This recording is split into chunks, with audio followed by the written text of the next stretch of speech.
And we're live.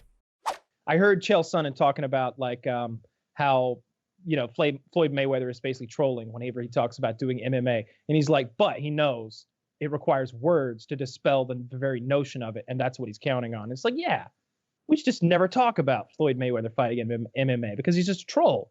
He's trolling us. He's an actual real world troll. He's not going to do that. Talked about what Mayweather needs to do to get into MMA.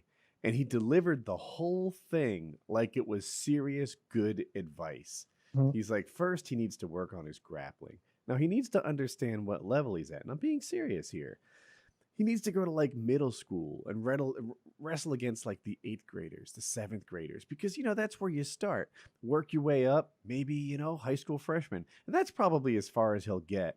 And he delivered the whole thing like he meant it. No way. This guy is a world-class athlete. This guy is the best boxer that the planet has ever seen. He starts with 12-year-olds? I don't know, man. I saw you like even that kid you wrestled a little too aggressively in Chicago. He seemed like he had some moves on him. Like he knew what he was doing. That was he like 17? Yeah, that guy went to like I think his high school team won the state champion. Yeah, I was thinking like when you were rolling with it, I'm like, I'm glad I don't have to wrestle that guy. I'm glad I didn't agree to this shit. He whipped my ass. I mean, from an armchair, because you guys are really into MMA, and I just like seeing people get the shit beat out of them. It seems to me, especially in the fights that I see, a lot of them like striking, huge part of like half of the battle, right? But if you put Mayweather on the ground and he's not had any experience in grappling or at least in actual wrestling, how the fuck are you gonna scale that up to a world-class wrestler? You're not. You can't. Like it's just not possible.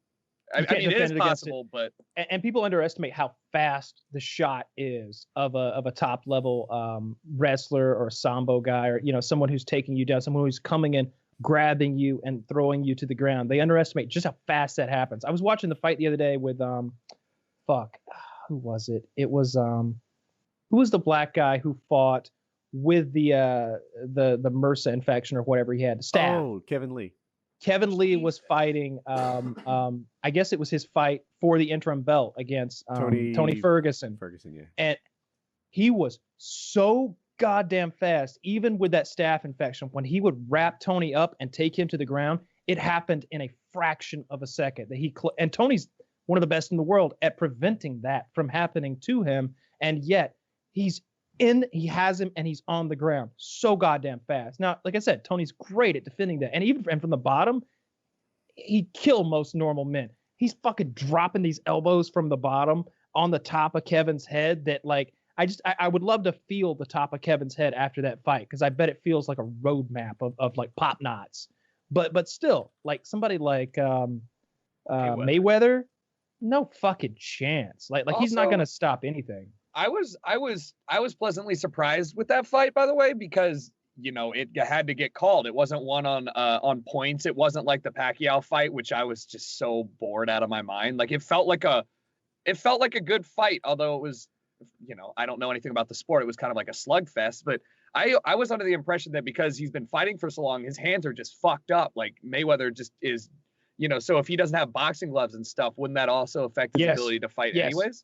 Absolutely. I've heard that notion put forward many times because he's broken his hands lots. His hands are very fragile. They're brittle.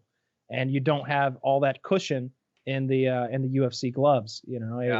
He can't do it. He's trolling. He wants headlines. He'll fight in boxing again. He'll fight somebody else. I don't know, fucking Oscar De La Hoya or whoever the fuck, but he'll fight somebody, maybe Nick Diaz.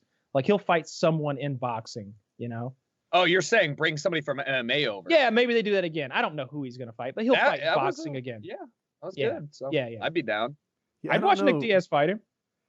Do you mean Nick, the big one, or Nate? I mean Nate. I'm sorry. Yeah, the one that gets the one. Shit, I'd watch Nick too. I prefer Nick. I think honestly, because it's been so long since we've seen him do anything, and he's almost legendary at this point because you've heard so much. Like you've heard Rogan like tell his tale so many times.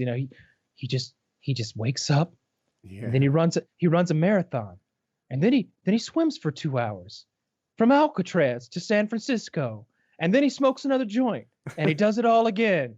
You missed the first joint in your telling of the story. Yeah. like he smokes a joint and then runs for 2 hours flat out, and then like gets on a bike for an hour, and then he swims an hour and a half. Like he is an extreme endurance athlete, and that's a big part of his fighting style. Let me ask this, and it's probably a stupid question, but maybe you guys have heard rumors or have some idea. Does pot at all like help with cardio? Could it put you in a state where you don't think of the pain or exhaustion? I don't see like how any kind of smoking could help your cardio. My friend was very adamant in high school that he would never play soccer. I played soccer at a pretty competitive level. He would never play soccer high, but during practice he would always every single night he would go out, smoke a joint, and then come to practice with us. And in his words, he just said, like, when I'm high, I just kind of black everything out, and the only thing I think about is just playing the game, which I can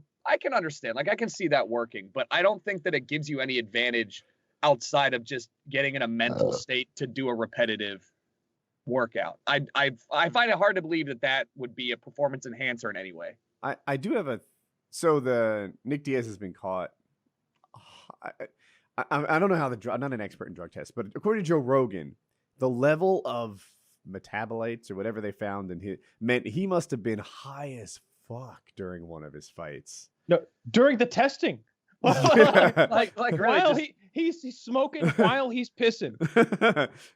So apparently he entered the octagon. This is how Rogan tells the story. Way high, like an Olympic level of highness. Yeah. And now keep in mind, this is a guy who has like social anxiety issues. So I put those together and I wonder, like, could he be a better version of him because he has social anxiety problems? Sure. You know, under the lights with the cameras and stuff when he's high.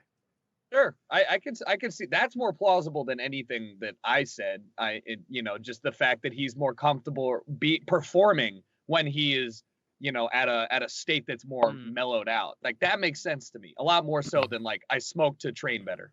Okay. Also, because this is kind of on topic, about a week ago, I got into a rabbit hole watching MMA fighting, specifically a documentary on this dude, and I have to read his name, Fedor Emelianenko, this Russian guy, sure, and his trainee, because I watched this video of this, like, what looked to be like a 6'5", 300-pound MMA fighter, and this, like, looks like some guy you pulled off of the field, like, walking around, and he doesn't protect himself at all. He just throws punches and wins every fight.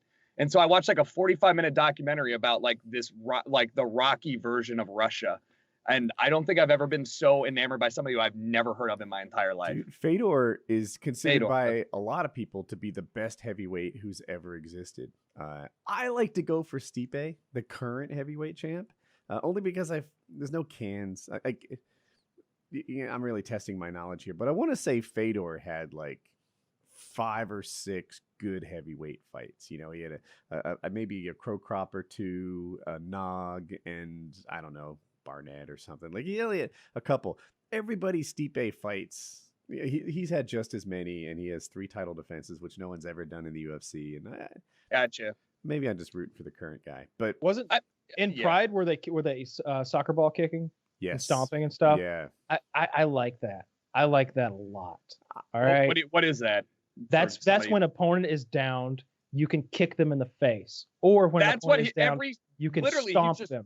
He's just staying there, just beating the guy, like just arms like this, just kicking him. And I was like, oh my God, this is awesome. Russian Brutal. Federation over here. Like, I like that. They have no elbows on the ground, though, I think. In Pride. Bizarre. Pride's gone now. Yeah. That keeps it fair. Well, the thing is, Pride, apparently the Japanese audiences, and I'm sure there's like tens of people who really care about this. Apparently the Japanese audience really doesn't like blood. So they would be much quicker to call off a fight because of blood. You never see those guys with like real bloody faces. But in the American audiences love it. And that becomes like one of the legendary fights of all times when people fight through that like fully bloody face. But here, soccer kicks are kind of like, nobody wants to see you cheat. Yeah, nobody wants to see you like kicking the shit out of somebody on the ground. It's a little far. It's not. I think it seems like it's dirty fight move. Deep. Yeah, I think to American audience, it seems like something that's sort of dirty that you shouldn't do. That should sort of be illegal. don't kick somebody when they're down. Like, Yeah. that's Yeah. literally a saying that everybody knows. So that makes sense. You are allowed to kick him below the Fedor's shoulders. his best time to kick. Yeah. I just love it. All of his interviews, he's just like deadpan. Just I like fighting. Like he's just got that allure about him. That you know. I would love it if the UFC added soccer kicks, what they call them, kicks to the face after Lozon retires. After. Yeah. Lozon is fighting in a week from now on April 7th. Look forward to that. It's a huge night of fights. I'm definitely buying the card. Very pumped for it. I can't wait. I can't wait to see how the division changes when you see Habib fight Tony. We're gonna either learn.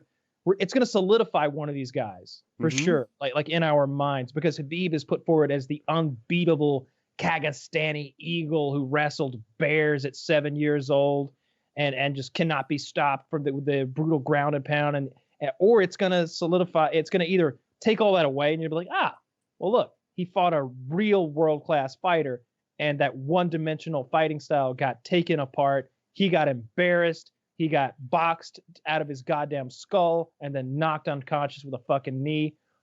We're going to see one of those things happen. And I'm very excited for that and for how that changes things with Conor McGregor. I know you hate Conor McGregor now, but I love him. I'll never get off the Conor train until he loses a fight in mixed martial arts that he, the Nick Diaz thing is kind of an aberration because of many factors. But until he loses in one of the divisions where he holds a belt, I'm 100% on board with this guy. Those are my bandwagon rules, right? I like the man. I like his fighting style. I like his attitude. I love it all. And I fully expect him to come back and fight the winner of April 7th's fight. Here's what I expect, because I don't think it's highly of him. He will lose his belt. This will open up the door for him to fight anybody because he's no longer the champion. You don't have to fight the number one contender or somebody good. And he's going to try to find a way to grab like Mayweather, or like he'll have Aldo step up to 155 and it won't be a title fight, or he'll just do some bullshitty goofus fight because Conor's stopped being a competitor. He doesn't need to care. And now he's a showman. I disagree with all that. I think he's been training this whole time. I know right. I think he loves to train. I think he's addicted to training. I like to imagine that he's been rounding his game out during this time. That I feel like in preparation for the Mayweather fight, his boxing probably improved exponentially. His handwork improved really well. His footwork. I hope in this last, year or whatever, since the Mayweather fight almost, that he's been working on other areas of his game. That he comes back with some high-level jits, or he comes back with some high-level wrestling, or something like that. I really love the guy. Most of these look, they're not charismatic. He is the most charismatic of all of these mixed martial arts guys, and you want that guy to be the best at the same time. You want the guy who talks the talk and walks the walk, and he's both as of right now. But you got to start walking again, or I'm going to start leaning toward a Woody's Gamertag opinion of the matter. I've seen, I was going to say every Conor McGregor interview. Obviously, I must have missed one, but I've seen so many. I don't even think he's good at trash talk anymore. It's just, I don't know who you are, when he clearly does. I watched the guy rattle off the list of everyone in the weight class above and below him and their reaches, so he would know who had longer arms.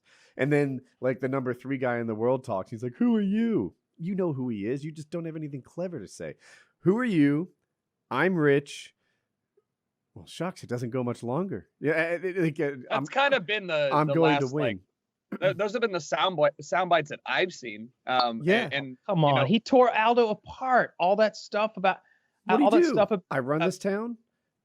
He's talking about how he's afraid, how he's been running from the belt every time he gets a little injury, he hides from me. He goes on about how he's Aldo's daddy. How he's disrespecting his country, disrespecting his family, telling him he's not a man, telling him he's a chicken, telling him that, you know what, I'm tired of trash talking Aldo. No, I'm just gonna nurture him.